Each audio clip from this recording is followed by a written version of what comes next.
that is still problematic for mental health. So the fact that the two things are linked is incredibly important. So women who had less than the recommended intake, they were twice as likely to have a clinical depressive or anxiety disorder. What you eat really does matter to your mental and brain health, and that's such a powerful thing to understand. Diet and mental health. Until recently, as a conventional medical doctor, the widespread view was that our diets don't really play that much impact in terms of the way that we feel. What is going on there? Yeah, I think, there's been this long-standing, dichotomy between mind and body, this idea that somehow the brain was up here and the body was down here and they really didn't have a lot to do with each other. What really got me interested in the link between nutrition and mental and brain health was the understanding, probably, late 1990s, early 2000s, that the immune system seemed to be really central, particularly with depression. It seemed to be both cause and consequence of depressive illnesses. And of course, nutrition is a really strong driver of immune function. And also in the early 2000s, a lot of neuroscience work coming out of America that looked at the impact of nutrition as well as exercise on brain plasticity, in particular this region of the brain called the hippocampus, which is really important for learning and memory as well as for mental health, and showing that you could manipulate that in animal studies rapidly by altering diet and also exercise. So there was this emerging evidence that, of course, the mind and the body were, one highly complex integrated system. And our new knowledge around the gut and the gut microbiota is really solidifying that knowledge and giving us some more insights and targets for our research and potentially our prevention and treatment strategies. Yeah, absolutely. Well, the research is emerging all the time and continuing to evolve. But what led you to this? What were you doing? What was happening? Were you having problems with your own health? What took you on this journey? Yeah, so my first degree was in fine art back in the 1980s. I was going to be an artist. If someone had told me that I might end up being a scientist, I would have just laughed my head off. But I had a lot of common mental disorder, so depression and anxiety during my adolescence and probably even before that. And I was drawn towards psychology and the study of psychology because of that personal experience. And as I studied psychology, I became pretty clear that I didn't really want to be a clinician, but I like statistics. Sorry, that's so nerdy. But so I ended up volunteering while I was doing my undergraduate degree to do some research with a very well-known professor of psychiatry, and really loved it. And so I went on and I finished my undergrad degree, did my honours degree looking at the link between depression and bone health using epidemiology, and learned a lot of the basics there. But while I was doing that, I started to realise that there were really very few data on the role of nutrition in mental and brain health. There'd been a few randomised control trials of supplements. Some of them were pretty terrible. Some of them were okay in terms of the rigour.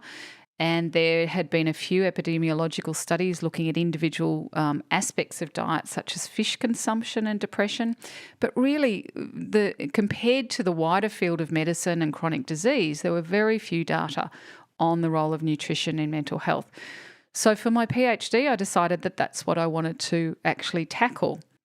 And I met with a lot of scepticism and I guess some almost sniggers, because as you say, there just wasn't this idea that nutrition or what you put in your mouth might have an influence on your mental and brain health. But I undertook that study for my PhD. I looked at data from more than 1,000 women, highly representative sample of the population, and looked in detail at their diet and their mental health using proper clinical assessments, and of course all of the other factors that you need to consider, like income and education and those sorts of things, and found the links that I expected to see. And this ended up being quite influential. It was published on the front cover of the American Journal of Psychiatry in 2010.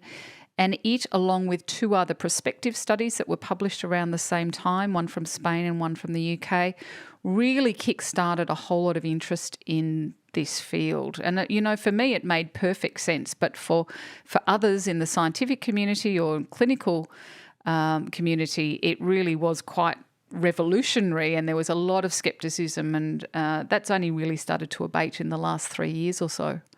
Before we delve into the research, and I really want to go deep into the research. We have a lot of healthcare professionals listen to this podcast, but also, thousands of members of the public who listen to these to actually just get information to help improve the way that they feel and get more out of life. I just want to really try and understand the scale of the problem. So we know that mental health problems in general are on the rise.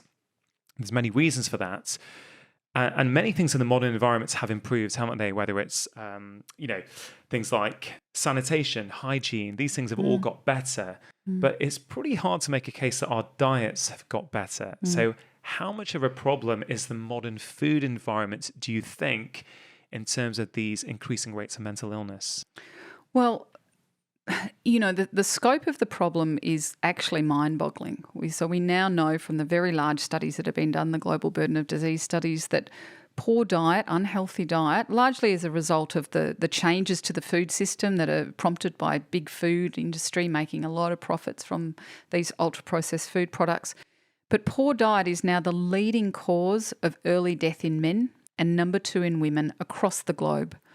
And obesity now kills more people than undernutrition. The WHO have said, by 2030, it's going to cost the global community upwards of $30 trillion, and made the point that there's no economy in the world that can actually cope with the costs, the poor health outcomes of unhealthy diet. And yet there's been very little action to kind of change the food environment at the policy and legislative level.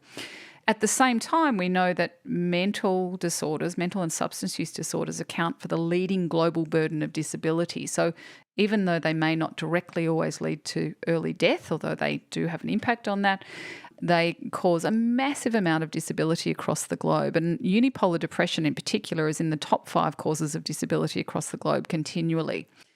So the fact that the two things are linked is incredibly important for prevention and for treatment. The fact that poor diet is such a major issue globally for health really highlights the craziness of medical practitioners getting so little training on nutrition during their residencies, etc. It's a major issue. How much poor diet feeds into mental health problems is yet to be established, and that's a really important question. But I suspect it varies enormously from individual to individual. And it should be always said that, something like depression is a very multifactorial disorder. There are so many things that drive into it. But if you think about the risk factors for mental illness, they're very often things that you can't readily change. They're things like family history and early life trauma and life events and poverty and disadvantage and interpersonal violence. These are things that are often very challenging for societies to address. So we need to be looking for the things that we can modify, particularly if we want to think about prevention, because half of all mental disorders start before the age of 14. So we want to be able to prevent as many cases as we can.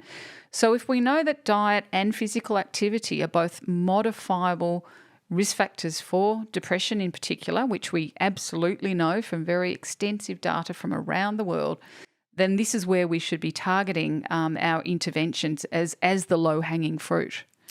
Yeah, there's so many thoughts going through my head at the moment. You mentioned diet and physical activity are modifiable risk factors for depression, but they're also modifiable risk factors for obesity. They're also modifiable risk factors for other conditions, which therefore, in my head, you extend that thinking further. You say, well, how could these two things modify your risk of a whole variety of different conditions? Maybe all the different conditions aren't quite as separate as we think they are. Maybe there is a common underlying driver, such as inflammation.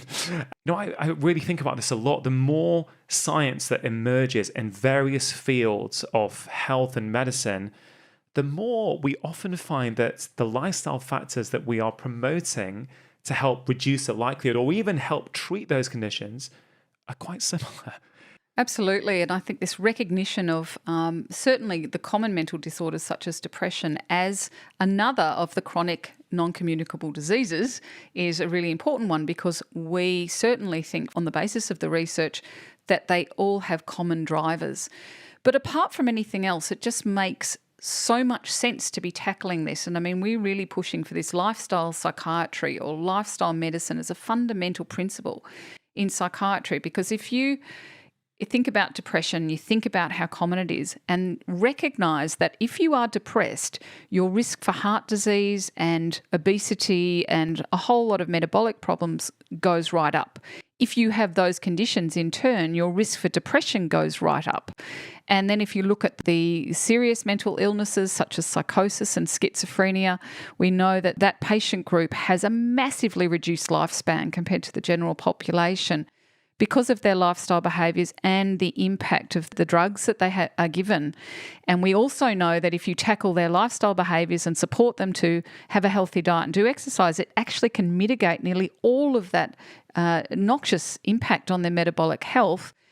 And then finally, if you go and look at the two intervention studies, the SMILES trial that we led and the one that came after us in South Australia, where they did a detailed economic evaluation of both of them, and we showed that there was a massive cost saving because the people who, certainly in the SMILES trial, who got the dietary support compared to the social support, there was an average cost saving of about 3,000 Australian dollars. And that's because the participants lost less time out of role and they saw health professionals less often. And the Healthy Med study in South Australia found very similar. So what it's saying is if you take this lifestyle medicine approach to supporting people with mental health problems, in this case depression, but it will also be the same in schizophrenia based on what we know so far, you're going to get huge benefits across the board. It's not just targeting a particular molecule or particular, brain pathway. It's targeting the whole person. Yeah. And so it makes all sorts of sense. Now, in 2015, the updated clinical guidelines for the treatment of mood disorders were published in Australia by the Royal Australian New Zealand College of Psychiatry. I had quite a bit of input into that. And they said step 0, if you have a patient with depression, step 0 should be basically lifestyle medicine. It should be diet, exercise, sleep hygiene, smoking cessation, substance use. 2015? That was in 2015. See, that is not being translated to clinical practice. That's right. That's right. And we really need to change the way we train practitioners. And I think, obviously the pharmaceutical industry has had a big part to play in pushing a sort of a pharmaceutical approach to treatment. And certainly this is not an either-or question. No. We absolutely, everyone in the SMILES trial was most people were on other forms of treatment. But it's saying that this should be the starting point, the fundamental. And if clinicians take it seriously and they give diet and exercise advice as a prescription and they say this is actually really important, we think that will help people to change their behaviours. Yeah, Felice, I think that last point is something I keep trying to hammer home when I'm talking to healthcare professionals, and which is this whole point that, first of all, some people are very close to the idea that food can make a difference in mental health. I was giving a talk in Bristol for the Royal College of GPs to, I think, 150 doctors there. And at the start, I asked them, how many of you will discuss a patient's nutrition or their food in someone who comes in with a mental health problem? And roughly 5% of the room put their hand up. This is after the SMILES. This was 2018, I think, actually. I think January, February 2018. And then I literally gave a 20-minute talk, just an overview of some of the research. Some of it I knew was yours, some of it I've quoted yours, but I didn't realize it was yours. And at the end of it, I said, how many of you are going to do it now? And they almost all put their hand up. And so it's really that slightly frustrating thing, whereas there is research out there, guidelines are being written, but they're not being translated to clinical practice. And this led me a few years ago with a colleague create something called a prescribing lifestyle medicine course that, we're delighted the Royal College of GPs is accredited for the second year running. And we've trained, I think, about 1,000 clinicians now. Doctors, pharmacists, we've had a few psychiatrists, cardiologists, because this is not just a general practice problem. This is a problem across medicine. And again, we're not training them in nutrition. We're training them in a lifestyle medicine approach, how you evaluate a patient, how you can start to input various things from their symptoms and start to deliver a personalized lifestyle prescription. And 95% of attendees love it and say it significantly influenced the way that they practice because we're not being given this information. And I like you share that passion that lifestyle medicine, lifestyle psychiatry, these things, if you think about it, the worst case scenario here, is that someone changes their diet, they don't feel any better. There's no downside, right? No. That's exactly right. Well, let's dive into that research, because I think the SMILES trial, which is, I remember seeing that when it came out thinking, oh my God, this is the first time that I had seen a randomized controlled trial showing how diet can improve symptoms of depression, using the same level of evidence that we would expect from a pharmaceutical drug. And that was the really exciting thing. Let's dive into what happened in that trial, why you thought of it, what the results were, but also for the members of the general public who are listening, nutritional research is quite complicated to do, isn't it? And you've mentioned terms like observational studies, epidemiological studies, intervention studies. Could you just briefly explain what those are so people understand the difference? Yeah. And this is, I have a chapter in the book that talks about this, because it is so important that people understand this concept of the fact that correlation doesn't equal causation. And doing research in general is really difficult. Doing nutrition research is just horrendous. But so observational studies, or also called epidemiological studies, are where you collect lots and lots of information from people that you believe are representative of the population or representative of a particular group of the population, and you use statistics to put those data together and to test hypotheses. Now, we led many, many studies in adults, including that first one, which was my PhD. Then we went on and we looked in adolescence, a primary age of onset, really important to look at this in young people, then in pregnant women and in children early in life, and then older adults. And we were joined by many other people from around the world. And from all of those observational studies, we can say that adherence to a healthy diet seems to reduce the risk of depression by about 30%. But to know whether that is actually a causal relationship, whether diet is causing the mental health, you need to do experiments where you actually change diet to see if you can change mental health. And that's an intervention study. Now, the obvious problem with doing something like that in nutrition is that you can't blind people to what they're getting. So they know what they're eating. They know what they're eating. You can't have a placebo diet, and there's no information to say that one particular form of healthy diet is better than another particular form. You can't ethically put one group of people on a junk food diet and see what happens. So Although Tim Spector did that to his son, which is actually episode 1 of this podcast. It was the very first conversation I was with Tim, and he explained that that's exactly what he did to his son, like any good research clinician scientist would do. But you're right, you can't ethically do that.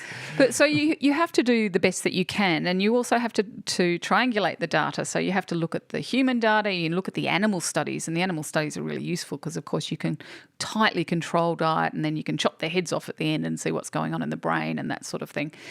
But with the human data, I designed it when I was a very early postdoc, the SMILES trial, and it took me a couple of years to get funding for it, but we got the funding, but they slashed the budget by 35%. So we really did it on the smell of an oily rag. It was a really, really difficult and challenging study to do. We really struggled to recruit people. And I think, this is really interesting because we had hoped to recruit about 180 patients with major depressive disorder. After 3.5 very long, hard years, we'd recruited 67. Now, I think that's for 2 reasons. One is that people in general were sceptical that diet was going to have an impact on something as serious as major depressive disorder. But really importantly, clinicians, they were just completely sceptical. So none of them sent their patients to us to enrol in the trial. So that was really challenging. But what we did in that study was we recruited people with major clinical depression, and we randomly assigned them to get either social support or dietary support for a period of 3 months. Now, the social support, we already know that that's helpful for people with depression. Yeah. That's just going and talking to someone. You could be talking about the football or your grandchildren or whatever, but we know that it's helpful, and it's called a befriending protocol. They often use it in psychotherapy trials as a control condition. And then the other group saw a clinical dietitian for 3 months, and that dietitian just worked with those people to help them to gradually make positive changes to their diet, to set some goals, to do it in a way that was feasible and achievable for them. And that was things like swapping out their, refined carbs, their white flour, white bread, etc., for whole grain versions, increasing the amount of vegetables and fruit in their diet, starting to eat more legumes, so your lentils and chickpeas, etc., having some nuts and seeds, eating fish, getting some olive oil into their diet, but also really importantly, reducing the intake of, the junk and processed foods, the sweets and cakes and chocolate and fried foods over a 3-month period. And at the end of the study, because we only had 67 people, we had no expectation whatsoever that we would see a significant difference between the groups on the depression outcomes. We just thought it was incredibly unlikely. And I sat with the statistician and we did the stats, or she did the stats, and it was, you don't unblind the groups until the end. We just knew it was Group A and Group B. And there was just this massive difference in the depression scores after 3 months, and we were just completely blown away. How big a difference? Well, to put it into a meaningful context, more than 30% of the people in the dietary group achieved what we would call full remission, where they just weren't depressed at all anymore. And that was compared to about 8% in the social support group. So hold on, we just got to pause there because, I'm asking you the question for the listener. I'm very familiar with the trial. That is absolutely remarkable. You were talking about people who have got moderate or severe depression, who literally they were doing exactly what they were doing. If they were on treatment, I believe they stayed on everything they were doing, but they were just split into two groups. And if you change your diet, within 12 weeks, you got above a 30% remission rate in symptoms of depression. That is absolutely staggering. No wonder you got so much attention after that trial, because not only the results amazing, the fact that everything you had to overcome, the skepticism, recruiting patients, all this kind of stuff, and you didn't know until the end. I mean, do you remember where you were remember? Absolutely. When you got the results? What tell me about it? What was hilariously, the statistician was sitting there and she, did whatever the statistician does with the magic computer, and she went, "Oh, no, there's no difference." And we sort of went, "Oh, well, that's what we expected." And then she said, "Oh, hang on, I haven't done, XYZ, whatever it was." And she went, hang on. And then she went back and she went, "Oh my God." We really just could not believe it. And then, of course, we unblinded it and we went, that's the diet group. That's extraordinary. So initially you knew there was a big improvement, but you didn't know yet. Was it the social support group or the diet group? Yeah, that's exactly right. Oh, wow. And then, of course, there's a few really important things that came out of that study. The first thing is that most people were able to make positive changes to their diet. That's really important because so many clinicians, I think, are very skeptical about patients' ability to take dietary advice and act upon it. And we found that people loved this. It was something that was under their own control, unlike so many other things in their life. Secondly, the degree of dietary change correlated very closely with the degree of improvement in their depression. So the more you change your diet, the more you would improve. Exactly. Wow. Third, we did a very detailed cost analysis of the diet that we were recommending compared to the cost of the diet that they were eating when they came into the study. Our diet was a whole lot cheaper. So it put to bed this idea that it has to be expensive to eat a healthy diet. And then lastly, and I think this is possibly the most important finding in the trial, was the economic evaluation showing that massive cost saving because it benefited people across the board. Now, the really cool thing is a few months later, that study was more or less replicated, but in a group-based setting by the group in South Australia. They found very similar. People were able to change their diet. The degree of dietary change correlated with the degree of improvement. They saw a big difference between the groups, and it was highly, highly cost-effective. So that's 2 clinical trials that have shown this. So I think it's really exciting, and we just need to now get this translated into clinical practice. Yeah, just a couple of things I want to pick up on there. First one was when you mentioned that a lot of healthcare professionals think, our patients aren't going to be able to make that change, and it goes back to what you said right at the start. If we as the clinician prioritize the nutrition or the lifestyle change, I think the patient is going to prioritize it. If we spend 9 out of the 10 minutes of our lengthy consultation talking about a pharmaceutical approach, and as the patient is walking out saying, "Hey, if you can improve your diet and go to the gym, that'll be helpful as well," a patient's going to go out thinking, "Oh, it's all about the drug. Yeah, he told me about the lifestyle thing as I was walking out, but you know what, I can take this drug and I'll be fine."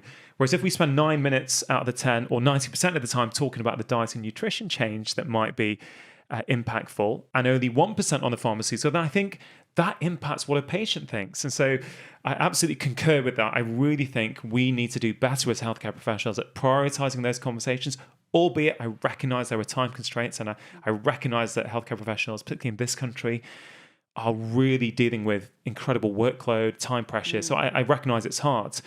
But the second point is, people were able to make those changes and it was cost effective. And that is one of the biggest criticisms that gets leveled at this whole lifestyle medicine movement is, well, it's for the middle classes, it's too expensive. Low socioeconomic status is a big risk factor for these things. And of course it is, and we will touch on that. So that I think absolutely. That's super important. But generally speaking, do you think that it is possible to eat well without, blowing your whole budget? We know that it is because we did the really detailed investigation of this. And I mean, the sorts of things we were recommending to people were very simple. They were things like a whole wheat biscuit with a tin of tuna and some sliced salad, or a tin of beans. You can buy a tin of beans or a packet of dried beans so incredibly cheaply, and they're just brilliant. What sort of beans are you talking about? So like lentils or chickpeas or, any of the legumes. They're really fantastic, super, super cheap. Tinned fish, frozen vegetables, nothing wrong with those, and really convenient. And we really focused on suggestions that were very feasible, so things that wouldn't take much time, making up a big pot of stew at the end of the week in the slow cooker, which you can get really cheaply, and just, there's many ways that you can do it very, very inexpensively. You certainly don't have to be having organic food and, organic blueberries and things like that. So I think that's a really important conversation and a bit of knowledge that needs to be transmitted. But of course, one of the key issues we have is that there's so many people with vested interests, including big food, who really benefit from keeping the waters very muddy about what constitutes a healthy diet. And that has led people to be exceptionally confused. Now, I know that in the UK and in the US, something like 75% of junior physicians do not feel qualified to offer dietary advice to their patients. And a lot of that has got to do with the misinformation and the mixed messages that have come out of the diet gurus and big food as well about what is and isn't a healthy diet and what the evidence says about that. So I do agree that there's a massive challenge in clinical practice to tackle these things in the scope of a 15-minute consultation. And it may be, in Australia, we're advocating that there is a Medicare item number for people with mental disorders to be able to go and see a dietitian, a clinical dietitian, because we know from the meta-analyses that we've done that if you use a clinical or a nutrition professional to deliver a dietary intervention, you get a far better outcome. And that's because they know not just what people should be eating, but how they might get there, how they might achieve that. So I think that that's one possible solution to the issue of, having limited time in clinical practice. You can also have shared appointments where a clinical practitioner might see a number of patients at once with the same information, and then they've got peer group support. So there's different ways potentially of going about it. Yeah, absolutely. I just want to highlight the point there that on this course that we run where we teach doctors, it's primarily doctors, it's other healthcare professionals as well, we actively encourage referrals to nutrition professionals. But I don't think that negates the need for doctors to know how powerful these interventions are, because here's the thing, if we don't know about it, we're never even going to think to refer to a nutrition professional in the first place. And I'm really pleased the feedback we're getting from the doctors who've attended our course is increasing their referrals. If they've got a clinical dietitian nearby, great. If they've got a nutritional therapist nearby, great. Whatever services they have available to them, they're able to refer out. They start off in, let's say, they're 10 or 15 minutes saying, hey, look, have you thought about diet as an approach? And if a patient's engaged in this, they might give some preliminary advice, but also make that referral on to a nutrition professional who can actually go through that in detail. So I think that's a really, really good point. One thing I really want to go into the food that were in the SMILES trial. What foods were these participants given? And then why do you think that these foods had an impact on mood?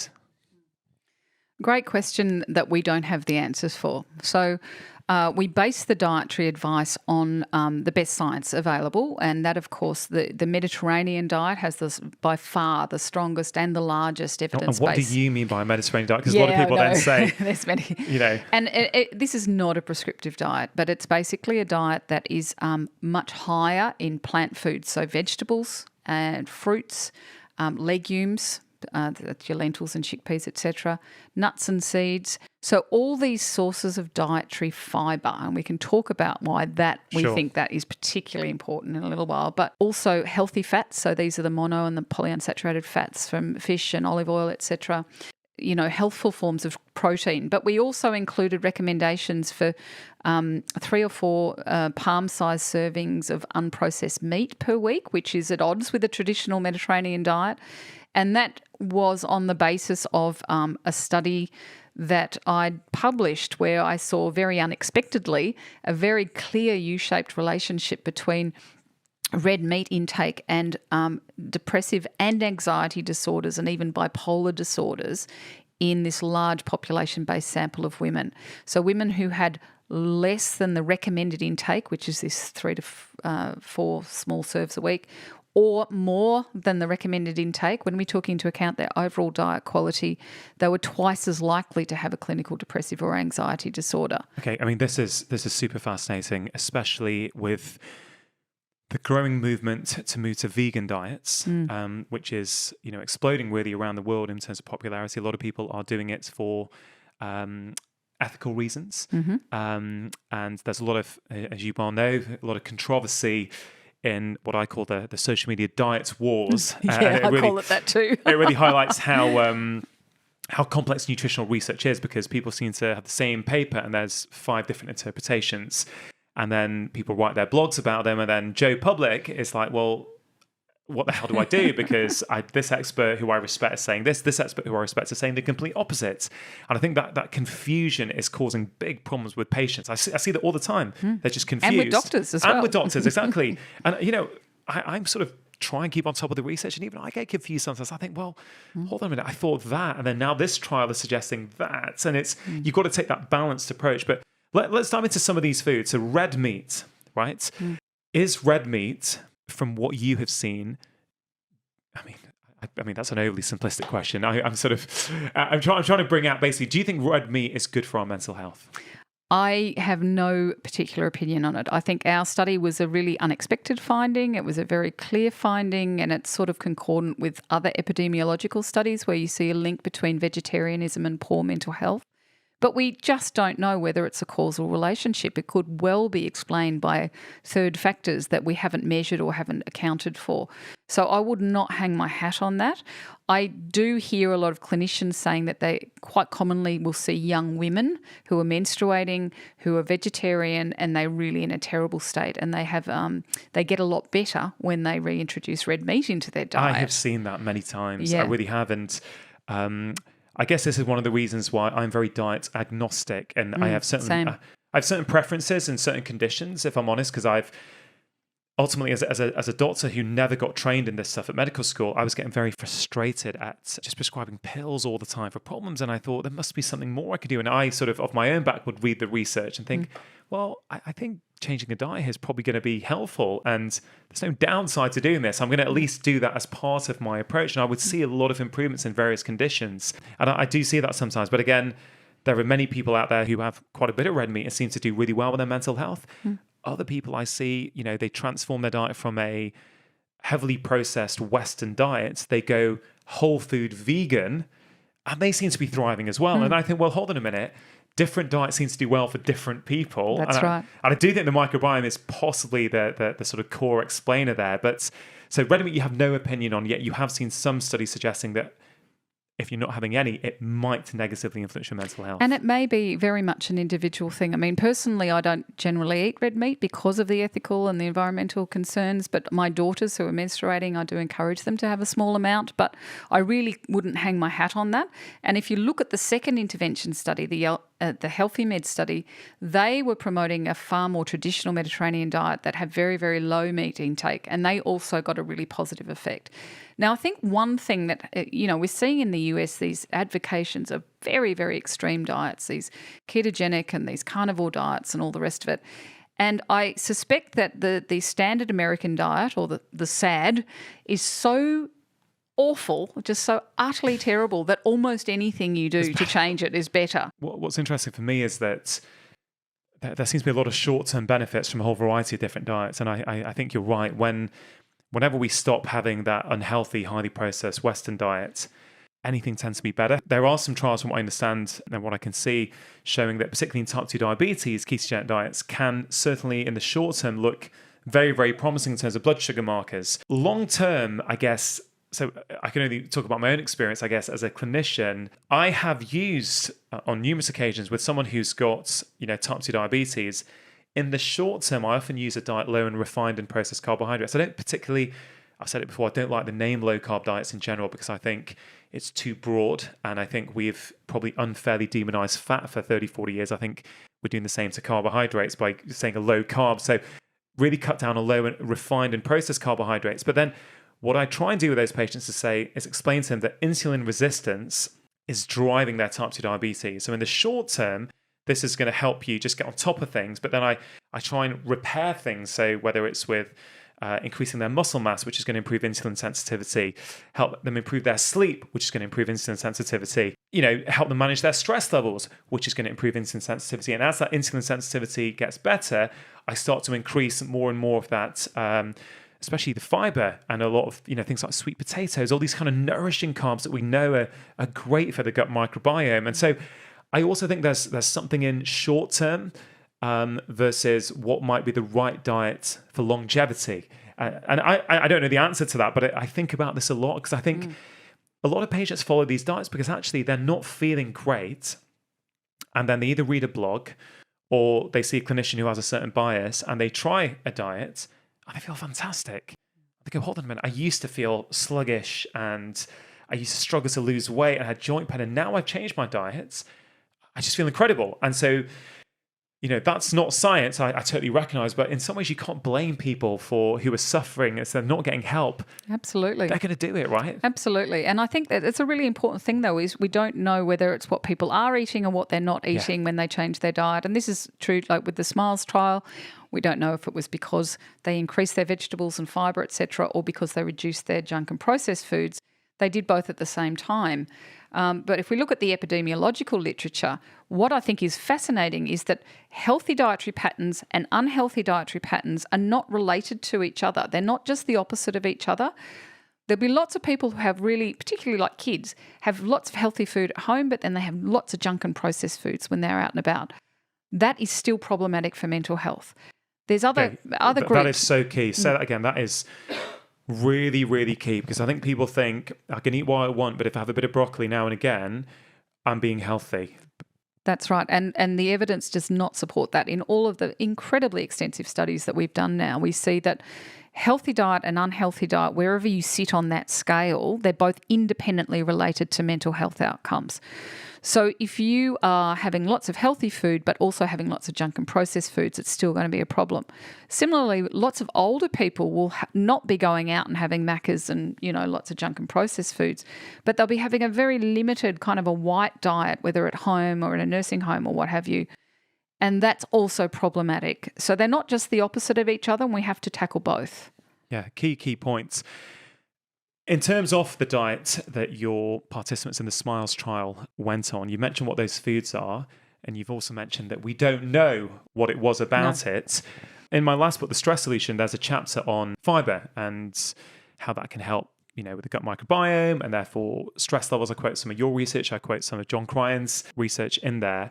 What's really interesting for me, if we think about that diet, and I think I wrote a paragraph on this. I said, for me, whilst we're waiting for more research, there are a couple of things there which really spring out to me as that could be making a difference. You had fatty fish in there, I believe. There's fatty fish in the diet, was there? Fatty fish and lots of olive oil as well. Yeah, so there was some omega-3s from the fatty fish. You've obviously got all the benefits of olive oil. So either of those independently, you could make a case for thinking, was it that did it? Yeah. But then the big one for me, as well as that, was this whole point that you were encouraging a very diverse range of foods. And so let's talk a little bit about diversity of foods, and let's talk a little bit about the gut microbiome and why that is so important. It's so critically important, and it's so interesting. You know, we can see that medical science is being transformed a little bit in like how physics was transformed when they discovered the ultra small particles. This knowledge that these bacteria that have co-evolved with us have such an important role in our health is really giving us some new insights that we can act on to, I think, improve a lot of health outcomes. The bacteria in your gut in particular, very, very simply speaking, they break down the fibrous foods that our human enzymes can't break down. So fibre is found in plant foods, things such as vegetables, fruits, whole grain cereals, legumes, your nuts, your beans and lentils, etc. So all sorts of different types of plant foods have dietary fibre. The gut microbes break that down by a process of fermentation. And in that process of fermentation, they produce many, many, many metabolites. And it's the production of these metabolites that seems to be so important. And we know that they, for example, interact with every cell in the body through these particular receptors. They influence gene activity. I mean, really importantly, most of what we know so far comes from animal studies. So we always have to be a little bit cautious, but there are more and more human studies, and we're doing many studies in our centre that is, you know, looking at this. That's the Food and Mood Centre. The Food and Mood Centre, that's name. right. Absolutely love that name. Who came up with that? Well, it was a joint effort between myself and the comms department at Deakin. But I think that's progress in itself. And in the 21st century, we actually have an institution called the Food and Mood Centre. I think that's progress. Well, it's unique in the world in its focus on nutritional psychiatry research. And we've got more than 20 different projects underway at the moment, many more in the planning stages. Trying to get funding for research, of course, is incredibly difficult, but we've had some traction with philanthropic funding, which has been great. But most of the studies that we're doing are looking at this diet, gut microbiome, mental health triangle, because we know that the gut microbiome is so important for our immune system, for our metabolism and body weight, for our brain health, and right across the board. And we know this from a number of different sources of information. And there's a huge amount of research that's being done across the world now in this field, which is wonderful because it means that we're getting advances in our knowledge very quickly. But at this point, what we know is that diet is the most important thing that affects the gut microbiota, and that you can change your gut microbiota and your gut health within a very short space of time, like even within days by changing your diet. And that's such a powerful thing to understand. So do you have a certain recommendation you make for people in terms of diversity? Yeah, so what we know so far, and again, we need more studies in humans, but on the basis of some pretty good evidence in humans as well as many, many studies in animals, we know that obviously we need dietary fibre because the bugs can't do what they're supposed to do without the dietary fibre. And, you know, none of us are getting enough dietary fibre, not even close. In Australia, less than 0.5% of children and adolescents get their recommended intake of vegetables and legumes. That's less than 0.5%. So this is not less than 0.5%. Yes. Wow. This is not just an issue for those of lower education or income. This is something across the board. Less than 5% of adults in Australia. So we're not getting enough dietary fibre, so the bugs can't do what they're supposed to do.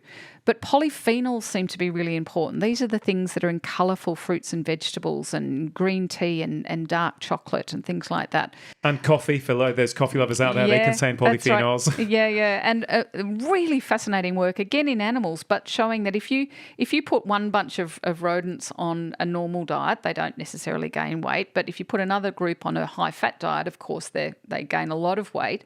But if you put a third group on a high-fat diet and then supplement it with polyphenols, they only put on about half as much weight. Yeah, you mitigate it. Yeah, so incredibly interesting research. But then your healthy fats, your mono and your polyunsaturated fats, in your quality proteins. But it might also be what you're not eating that's really important in your gut health. Yeah.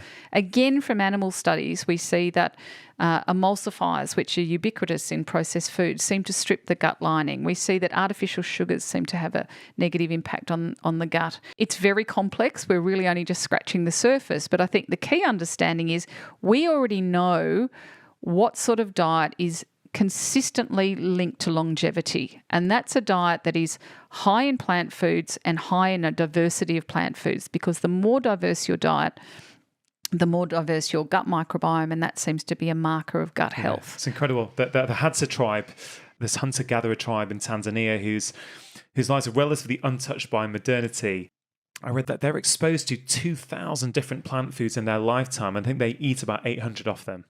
And you compare that, so I think about 60% of the world's food intake comes from 3 plants, which is it's just remarkable to see. And I believe that they have between 100 and 150 grams of fiber per day. Yeah. Per day. And we're lucky to get 20 in the West. We're lucky to get 20. And then your microbiome, it sort of goes down the toilet, so to speak, because it can't do what it's supposed to do. And then you're losing microbial diversity.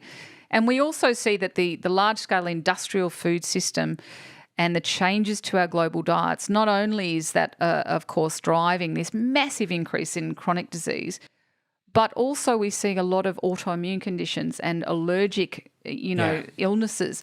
In Australia, where I am in Melbourne, it is the food allergy capital of the world, and it's certainly one of the asthma capitals as well. No one really understands why, but we think it's linked to the early life gut microbiome, because based on what we know so far, the early life gut microbiota plays a really key role in the development of our immune system and also our brain development. Now, we've just finished a really important study in pregnant women at the Royal Children's Hospital looking at whether if you help women to change their diet during pregnancy, does it affect the infant microbiome? Because we need to make sure that the infant microbiome is optimised, we think, to ensure that that child has a strong immune system and optimal brain development. Yeah, I mean, the implications of this are huge, really, because, we start talking about the SMILES trial. So somebody who has got depression may start to get some benefit from changing their diet. That's incredible in itself.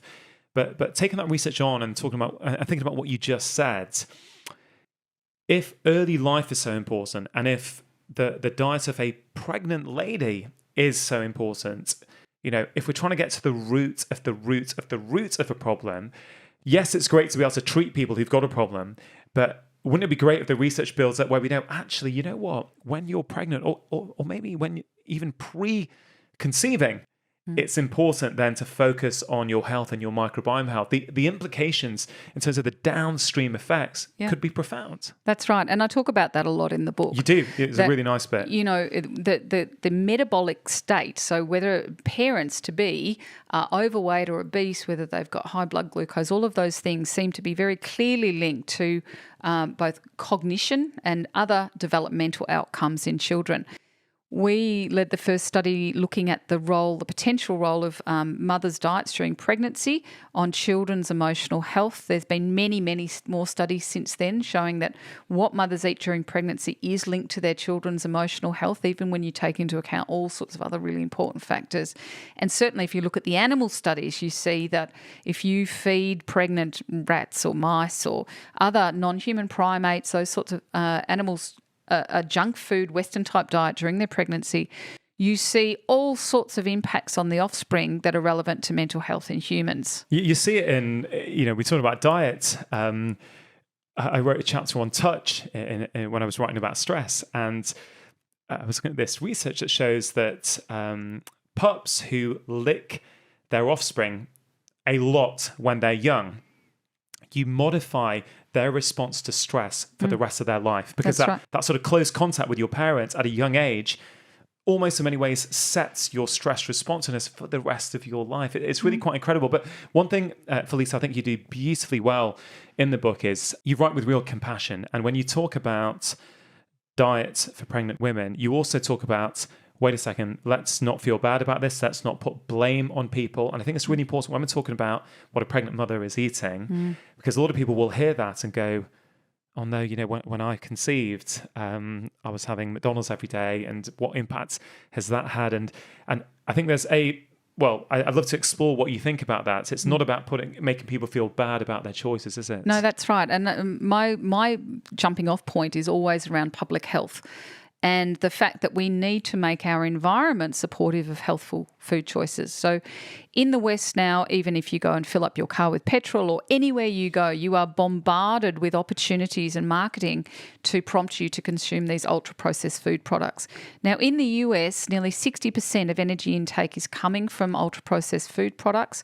60% of children alive today in the US will be obese, not just overweight, obese by the time they're 35, which is their prime child-rearing years.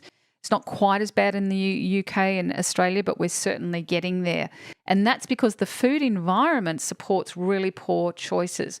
We have very few limits on marketing. So big food can market, really with impunity. These foods are very, very cheap. They're very easy to produce. They've got a very long shelf life. They're highly palatable. I mean, we are designed to want those sorts of high-fat, high-sugar foods, and they're ubiquitous. They're just everywhere. We can't escape them. So the food environment makes it very difficult to make healthful food choices.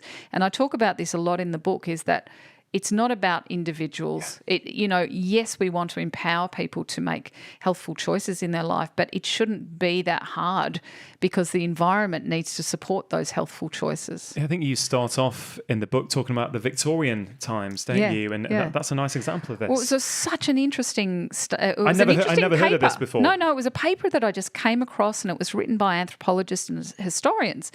And they talked about this incredibly brief period in the mid-1800s in Britain when the health of the population was exceptionally good. So if people survived their first 5 years of life, then they had a lifespan that's similar to what we have now, but their rates of degenerative disease were about 10% of what we have now. Now, the reasons for that were very clearly the environment. There were various political imperatives at the time that meant that governments were making sure that the population was getting access to the fresh food that was being grown in farms outside of the cities and brought in on trains. People were growing a lot of food themselves, so that they were having fruit trees or growing vegetables in their backyard. They had chickens. People had a lot of access to seafood. There was a lot of for a whole number of reasons, people had access to lots of fruits and vegetables, nuts. When people did eat meat, they ate all of the meat, all the organs and everything, but they didn't have that much meat. They, of course, had really unprocessed, unmilled bread. And people were doing a lot of physical activity as part of their working life. And at the time, people were exceptionally healthy and very, very strong on average. And then in about 1870, you started to see importation of canned meat, we're very high in salt and fat, canned fruit, very high in sugar, condensed milk, white bread and white flour, these sorts of things. And by the end of the century, the army had to lower its average height intake because people were actually stunted in growth. People couldn't eat meat and vegetables and nuts and things like that because their teeth were so bad because of all the sugar they were eating. And it just had such a remarkable impact on the health of the population on average in such a short time span, in one generation. So it just says this is the food environment drives health or otherwise. Sorry to interrupt. If you're enjoying this conversation, there's loads more like it on my channel. Please do press subscribe and hit that bell. Now, back to the conversation. It really does. It reminds me of a conversation I had with Dan Buettner on the podcast recently, who studied all the blue zones around the world, these little pockets of populations where they seem to live to a ripe old age in really good health. And what he says is something that's been clear for a long time, which is that people in those areas, they're not trying to be healthy. They're just getting on with their lives. The environment just means that the easy choice, and then the only choice often is the healthy choice.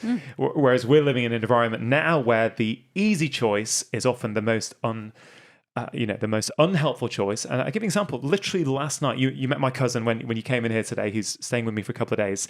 And we were driving back from a concert last night, and I was chatting to him about food. And he's in his late 20s, working hard.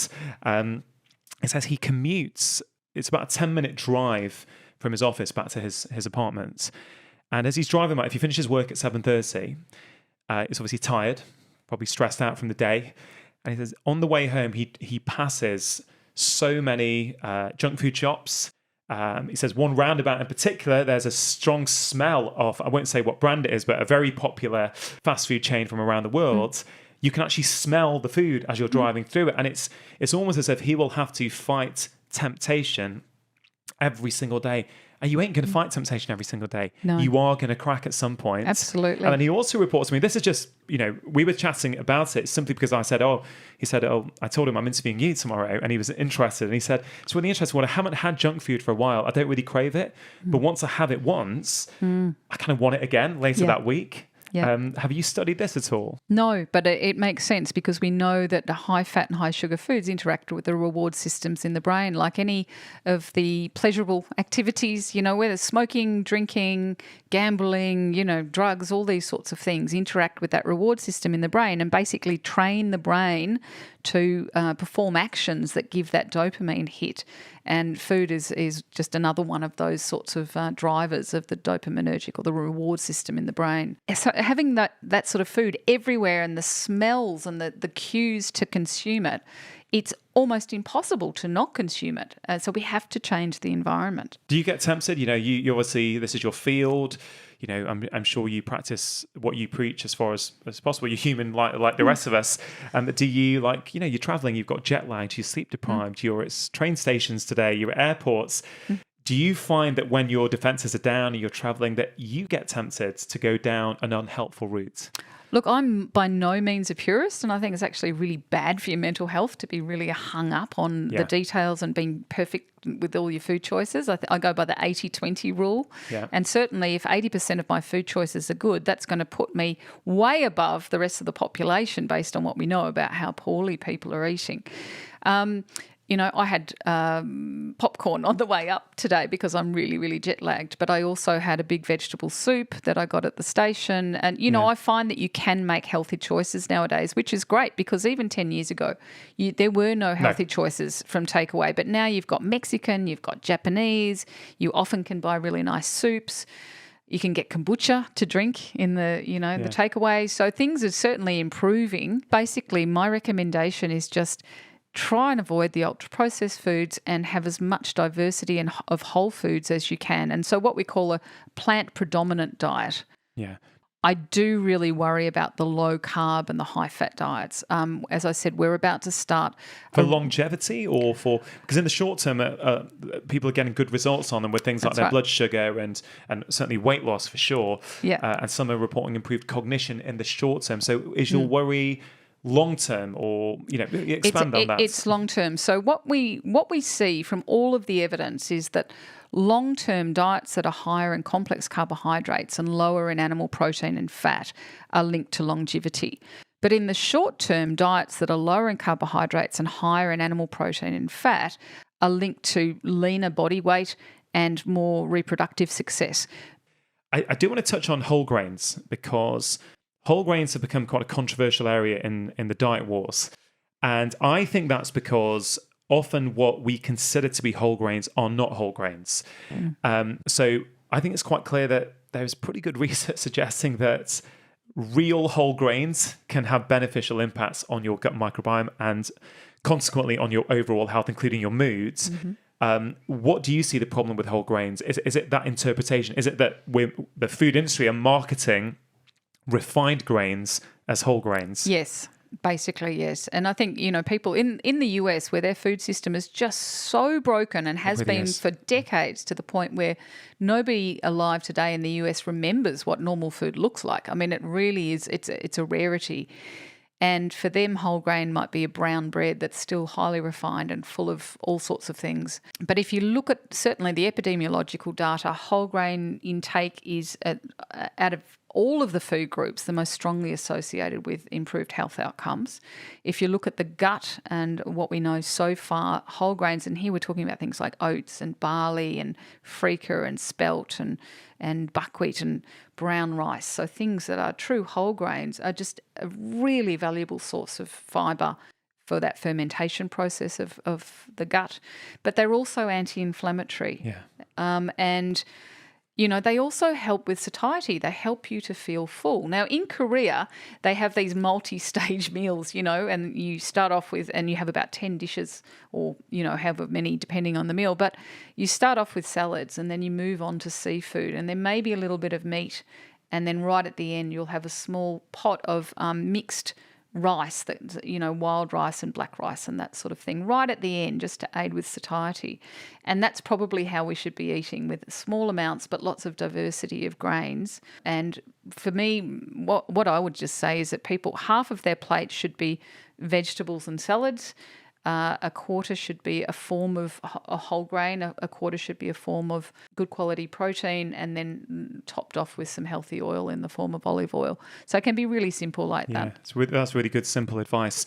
I mean, one thing I've seen clinically, and you see a lot of these case reports online, but I have seen it people who've read them and have cut out all grains, and they actually do feel better in the short term sometimes. And I often wonder why that is. Is it because then I also look at the data showing that whole grains are really great for longevity and the health of the gut microbiome. And sort of my hypothesis at the moment is that many of us have got disrupted gut microbiomes, you know, because of the way we're living our lives, because of our diets, because of our stress levels, the fact that we're sleep deprived, all these things that influence the gut microbiome. And I think many of the patients who come to see me who are not feeling well have already got a disrupted gut microbiome. So sometimes when they eliminate certain foods in the short term, actually, because you could eliminate grains and eliminate a lot of the processed stuff as well. And then so you start to feel great. And it doesn't necessarily mean that needs to be the long-term approach. And I think this is a key thing that I'm going to explore more in the future, is the difference between a short-term approach versus what is an optimal long-term approach. And I guess FODMAPs might play part of the, might be part of the story there. That's right. One of my postdocs is one of the world experts on FODMAP. FODMAPs and low FODMAP diets and the impact on the microbiome. And what we know about FODMAPs is that they are a primary source of fermentation for the gut microbiota. In other words, they're probably the best gut bug food that you can feed it. But as you say, if you've got a gut that is not a healthy gut because of a long-term Western diet and stress and all of those other things, then you're going to have problems digesting those sorts of foods because your gut bugs aren't optimized to actually deal with them. And then a short-term solution is the low FODMAP diet, but it's never intended to be a long-term thing. It should only ever be a short-term, and then people can gradually reintroduce the FODMAP foods, but preferably do it, I would say, with fermented foods and maybe some probiotics. I know that there's a lot of work going into looking at whether supplementing with probiotics and or fermented foods on reintroduction helps the bacteria to adapt so that people can tolerate those foods more. But I do agree that a lot of people in the West, because our diets are so low in fibre and so low in diversity, they react poorly to whole grains, often to legumes and the foods that provide the substrate for the gut bacteria, because their guts are just not able to deal with them.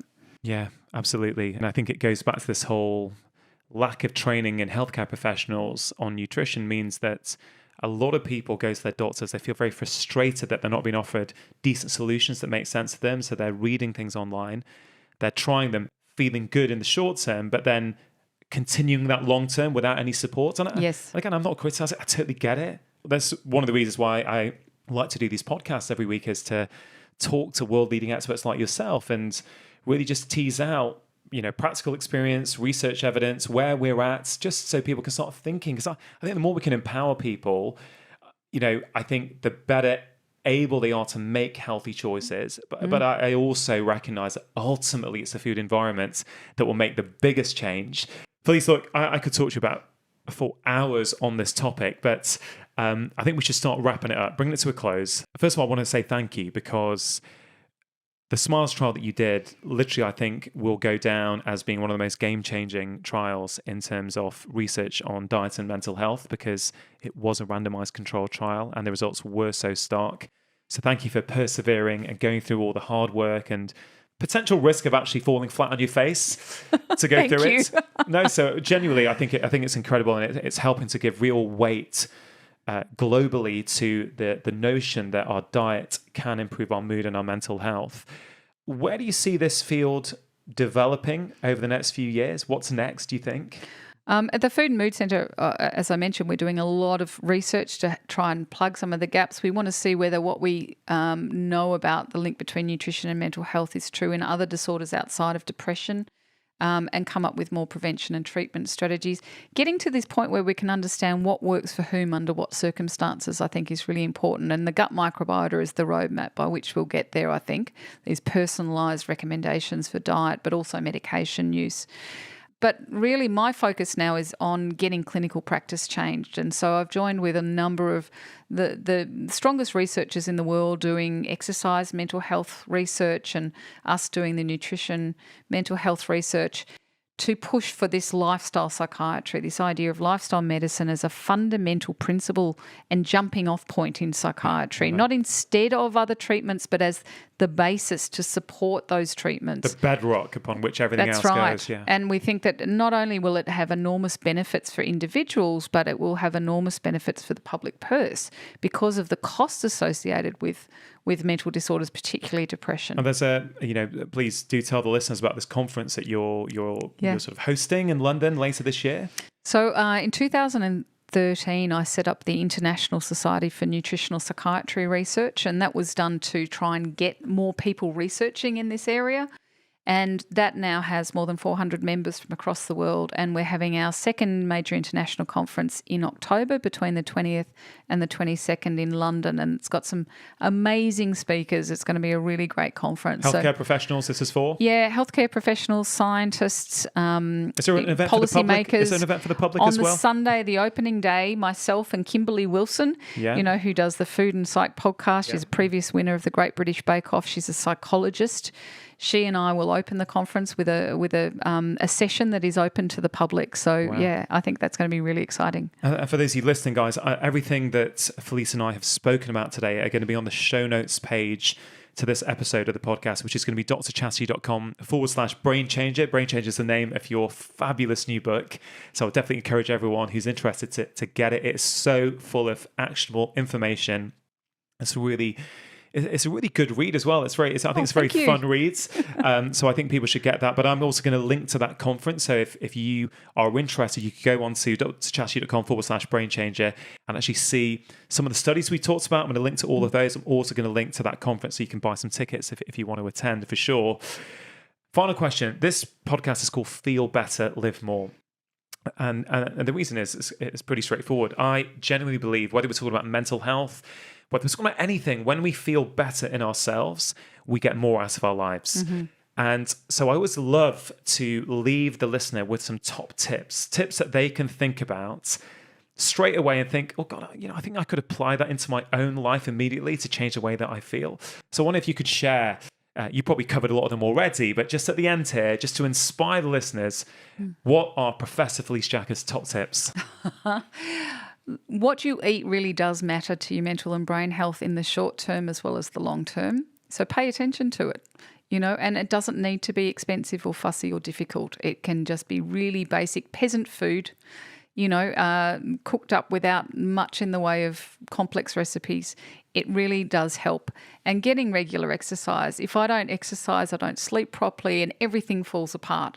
So finding something that you really like doing, whether it's just big walks in the park or resistance training or whatever it is, just try and move because that has such a flow-on benefit to everything else. If that conversation resonated with you, here is another incredibly powerful one that I really think you're going to enjoy. Give it a click and let me know what you think. The cold is a way to enter into the stress mechanisms inside of the brain. Take them on, guys, because you will be ready to take on any stressor in the world.